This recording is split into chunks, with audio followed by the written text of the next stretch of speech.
नमस्कार अनु किचन आपण अनेक अनेक स्वागत। आज आम प्रस्तुत करवा पानी सारू रे ही रेसिपी पानी सारू भजा। चलतु स्टार्ट करवा। एटी आम अल्प पानी सारू नीचे ताको प्रथमे भल भाव सब चोपा छड़ी सफा कर नबा। आम सब पानी सारू को एठी चोपा छड़े नीचे देखंतु बेसी मोटा ना बा बेसी पतला ना बड़ बड़ पीस रे एतिकी मोटा रखी आम एठी पानी सारू सब काटी नीचे। आपण चाहिए आलू भली भी काटी या सरू सरू लंबारे भाजी पारे। देखो पानी सारू आम सब भल भाव काटी सारापर ताको धोईदबा। तापर आम कड़ाई रे अल्प पानी दे देथिले। पानी गरम होगापर ए गोटे चामच लुण गोटे चामच हलदी गुंड धोई रखिथिबा पानी सारू को आम एबे देदबा। सब देखो पानी सारू एठी आम दे सारापर ए सब को आम भल भाव गोलई नबा और ढाकुणी दे ताको 5 मिनट जाए आम भल भाव सिझे आनिबा। 2-3 मिनट गला परे आम एबे ढाकुणी बाहर करी देखिबा पानी सारू आमर एठी सिझिला कि नाही। देखंतु पानी भी आमर बेसी सुखी नाही, अल्प सुखी जाइछि। पानी सारू सिझी नाही। आम आउ एठी 1 मिनट भल भाव ढाकुणी दे सिझिबा पई छाड़ी देबा। देखंतु किछि समय गला परे आमर पानी भी केमती कमी गलानी और पानी सारू भल भाव आमर एठी सब सिझी जाइछि। देखंतु तापर आम एठी ताको गोटे प्लेट को बाहर करि नबा।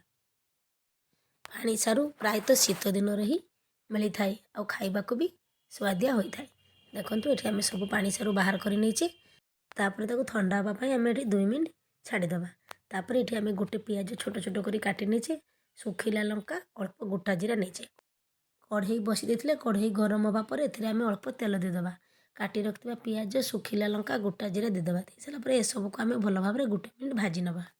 जेमिति आमर पियाज हल्का लाली हुई आसीबो। देखंतु किछि समय गला पर एठी आमर पियाज केमती हल्का लाली हुई आसलानी। आम सिझे रखिथिबा जो पानी सारू ताको एथिरे आम दे देबा। दे साला पर एठी आम ए सब को भल भाव गोलई नबा।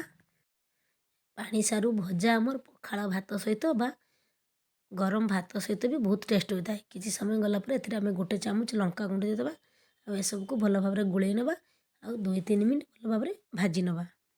यह आपण मैंने चाहिए बिना पियाज रे भी यह प्रस्तुत करें। या अरुआ भात सहित भी बहुत टेस्ट होता है। मैं आपको 5 मिनट एमती प्रस्तुत करवा जेमती आमर हल्का लाली हुई प्रस्तुत हो केते कम समय रे केते कम सामग्री रे आमर आज प्रस्तुत हो गला पानी सारू भजा। 5 मिनट गला पर देखंतु आमर केमती भजा आमर हुई आसलानी और हल्का लाली भी हुई आसलानी। आमर एबे पानी सारू भजा हो जाइछि। एबे आमे ताकू सेम प्लेट को बाहर कर नबा। देखंतु आमे सब पानी सारू भजा को बाहर करनी से तापर एथिरे भजा जीरा गुंड गोटे चामच दे देबा।